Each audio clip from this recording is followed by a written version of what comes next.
पालिकेत आमची मीटिंग होती. 3-4 विषय त्या ठिकाणी होते आणि त्याच्यावर आम्हाला आढावा बैठक एक मी ह्या ठिकाणी घेतली होती. पण आता तुमच्या समोर पण काय बोलू, कारण का काही शब्दच राहिले नाही आहेत. एवढं ह्या ठिकाणी महापालिका हे भ्रष्टाचाराचं केंद्र झाल्यास आढळत आहे आम्हाला. ऐन पावसाळ्यात नाला साफसफाईची कामं तो एक भाग आहे. दुसरी सर्वात महत्त्वाची गोष्ट ते नाल्यांचं काम, कन्स्ट्रक्शनचं काम होतं. त्याच्यात पण जो कॉन्ट्रॅक्टर आहे त्यांनी खूप मोठा भ्रष्टाचार केला आणि त्यालाच पुन्हा पुन्हा काम दिलं जात आहे.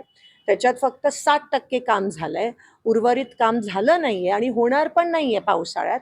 महानगरपालिकेने त्यासाठी काही कंटिंजन्सी, वेगळा प्लॅन, माहिती होतं पावसाळ्यापर्यंत हे काम होणार नाही आहे, पण 70% आज पूर्ण शहर खोदलं आहे आणि ते तसंच होणार आहे. आणि खूप मोठं आज परवा जो एक पाऊस झाला त्याच्यामुळे इतकी अपदा झाली. येणाऱ्या दिवसात अजून अपदा होणार आहे, मी हे लिहून देते. कॉन्ट्रॅक्टर काम करणार नाही आहे.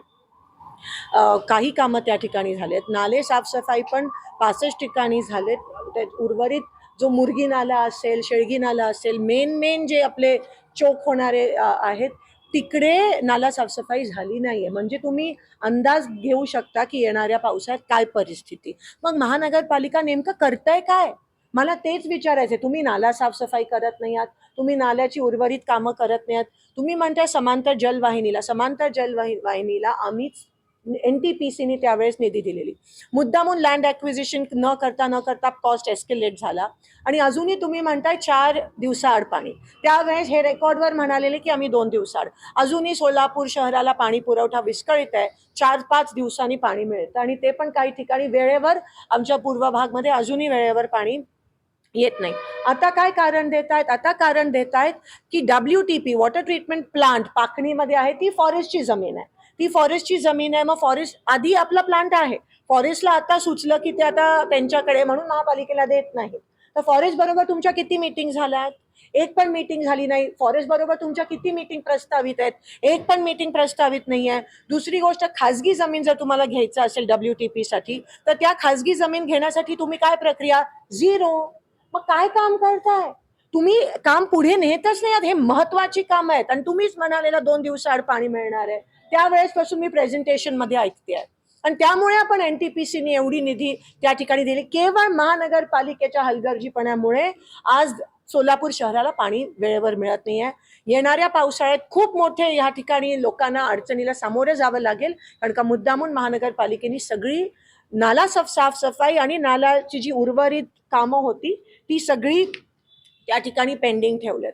आपला आसरा पूल असेल आणि मर्याई चौकचा पूल असेल, ती पण कामं आपल्याला वेळेत होताना दिसत नाहीये. आज DRM म्हणजे रेल्वेचे अधिकारी होते, NHAIचे होते, नॅशनल हायवेचे अधिकारी आणि महानगरपालिके, तिघांमध्ये ताळमेळ दिसत नाहीये.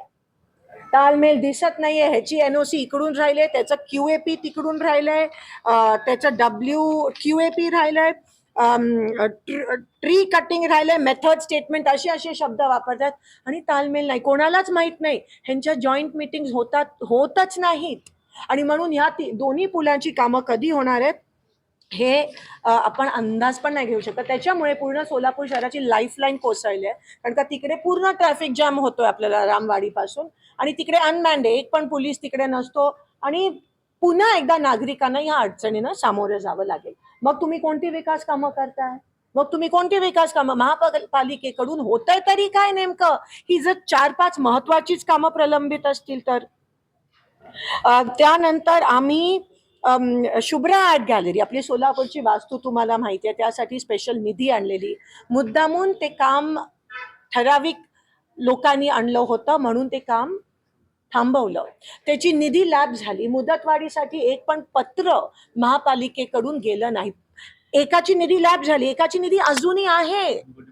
3 कोटी पडून आहे. सेटलमेंटचं ग्राउंड आपण विकसित करणार होतो. सेटलमेंटमध्ये राहणारी बरीच मुलं ही पोलीस भरतीसाठी जातात. आपण तिथे छान ग्राउंड विकसित करण्यासाठी निधी आलेला. 3 कोटी निधी अजून प्रलंबित आहे. मुदतवाढीचं पत्र महापालिकेने अजूनही महाराष्ट्र गव्हर्नमेंटला, महाराष्ट्र शासनाला पाठवलं नाहीये. जाणून बुजून ते काम अडवलंय. तेलगू भवनचं काम, त्याच्यासाठी पण कोट्यावधी त्या ठिकाणी, लाखो निधी त्या ठिकाणी मी आणलेली. एक सिंपल NOC कलेक्टरचं ह्या लोकांना 2 वर्ष लागले घ्यायला. मुद्दामून ते काम आम्ही ठरवलेलं म्हणून माझ्या तेलुगू समाज बांधवांचं काम. हे काय वैयक्तिक कामं नाहीये, टेंडर उचलण्याची, कॉन्ट्रॅक्टर आमचे दमदाटी देऊन. ही सोलापूरच्या जनतेची विकासाची कामं मुद्दामून महानगरपालिकेने थांबवली. ती खास आम्ही आली. बरं चला, नगरोत्थान पण तुम्हाला माहितीये, नगरोत्थानचे फक्त 250 कोटी प्रस्तावित होते, फक्त 80 कोटी आले आणि 250 कोटी येणार नाही. महाराष्ट्र शासनाकडून है ना ठोस उत्तरं मिळत नाहीयेत. VCs मध्ये चीफ सेक्रेटरीला पण सांगण्यात आलं ठोस उत्तरं नाहीयेत, कारण का ते पैसे कुठे वळवलेत हे तुम्हाला सगळ्यांना माहिती आहे. आणि नगरोत्थानची कामं, आणि मी आता विचारलं अधिकाऱ्यांना की नगरोत्थानचे उर्वरित पैसे आले नाहीत तर त्याचा काय इम्पॅक्ट होईल सोलापूर शहरावर. सगळं त्या ठिकाणी ड्रेनेजची कामं हद्दवाढीची आणि सोलापूर शहराची विस्कळीत होणार आहेत. कॉलेरा सारखी परिस्थिती पुन्हा एकदा आपल्या सोलापुरात उद्भवली तर मला आश्चर्य वाटणार नाही ह्यांच्या हलगर्जीपणामुळे. आणि महाराष्ट्र गव्हर्नमेंट जे त्यांनी सांगितलेलं, जे वचन दिलेलं की नगरोत्थान अतिशय महत्वाची योजना होती त्यावेळेस, या नगरोत्थानसाठी उर्वरित जी 200 कोटी निधी प्राप्त आहे ती मिळणार आपल्याला नाही आहे. आणि पुन्हा एकदा आपल्या लोकांना, भारताच्या नागरिकांना, सोलापूरच्या लोकांना हे शासन आणि हे प्रशासन वेठीस धरत आहे.